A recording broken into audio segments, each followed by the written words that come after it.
What type of property should you invest in South Africa? Well, for me, I tend not to look at complexes because I find that you can't add any square footage. There's usually only so much that you can do to it, and you are at the mercy of the HOH or the body corporate. The HOA fees usually eat into your profit. For that reason, I usually like single family residence, duplexes or fourplexes, which means 2 to 4 units. Now, the reason why I like doing this is because you get to qualify for conventional financing, which is a lot easier than the commercial financing once you go over 5 units. That is, if you ever decide to sell in the future, you are not only appealing to investors, but you are also appealing to owner users. Step 2 is that you need to determine what the cash flow is. And the reality is that usually 95 to 98% of the properties suck. They don't cash flow, they don't make money, and they are not a good deal to buy. The reality is everything makes a good investment if you buy it for the right price. So it is very important that you understand what these numbers are and what to look for. So the first thing to consider is how much money you are putting down. You then need to consider what your mortgage is going to be. And then you need to consider what your interest rate is going to be in the long term, which I hope it's going to be a 30-year fixed mortgage bond. Once you know these things, you can plug it in a mortgage calculator. For me, I like to use Absa Bank's mortgage calculator. It's pretty much the one I use for everything, so feel free to use the same one as well. So, as you can see, on a 500,000 rent property, assuming you put 10% down, your monthly payment will be 4,542.34 cents. From there, you are going to need to calculate what your property taxes are. If you are in Johannesburg, it's about 0.86% of the rentable value per annum, which on a 500,000 property, it's going to be 107.74 cents every single month.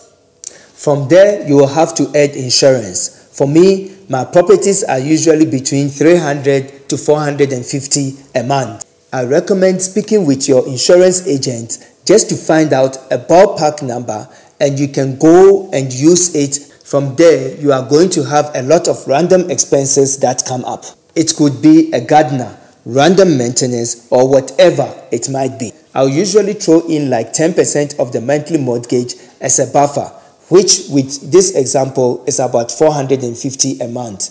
The next thing is vacancy. Every now and then, your tenant is going to move out and you are going to have to fix up. So I will just add another 400 a month on average for vacancy rate. This means that on a 500,000 property, probably on average, it's going to cost you about 5,950 every single month. That means in order to make the property cash flow, you will have to make more money than that in rent.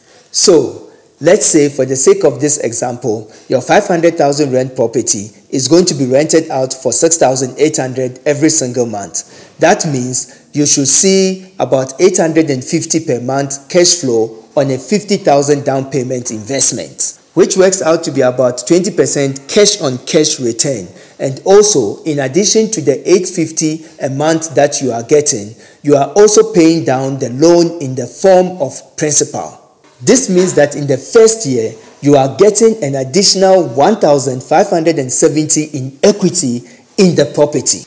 That brings your total first year return on a 50,000 investment to 11,770. So by paying down the loan, that works out to be nearly a 24% return on your 50,000 investment. For anyone starting up, I never ever recommend buying a property that does not cash flow, or at the very least break even, because the last thing you want is to be out of pocket to own a property plus all the hassle it comes across with. Make sure your worst case scenario is breaking even and your tenant pays off your mortgage for you. The more cash flow, the better. Now, step 3 is to look for properties that need minor cosmetic renovation. And this is where I see all the upside. Ideally, you want a home where all the unsexy hidden stuff is redone, like the roof, foundation, plumbing, electrical, and all the other stuff that you don't see. But when you walk into the home, it looks cosmetically a bit old, but everything else, like functionality wise, is perfect. I've seen so many places where if you spend 30,000 rand fixing it up, you can increase the cash flow by 800 rand every single month. That is a tremendous ROI on your money. And when you are just starting out doing all of this, chances are you are not going to know which upgrades to do, or what's common for the area, or how much something is going to cost. But trust me, the more you end up doing, the better you are going to get. And if you get stuck and you feel like you need help, then visit PropertyAskEkow.com and book my free consultation, and I will gladly assist. I also have put a link to a whole playlist in the comment section below. I spent forever on those videos, so anyway, check it out. Step 4, location. The one little thing I want to mention here is that avoid certain properties in certain locations. And the first thing to keep in mind is that you cannot change the location. I don't like buying anything on a busy street. I also like to make sure that the property I get does not back up to a huge apartment building, or in a commercial area, or behind a park, or stuff like that. All of those things tend to bring the value down. This just means that usually in the future, it's going to be a much harder sell than if it didn't have those things. Comment below if you would like a continuation of this video. Each one, teach one. Peace. Be a legacy builder, and don't forget to subscribe. Cheers.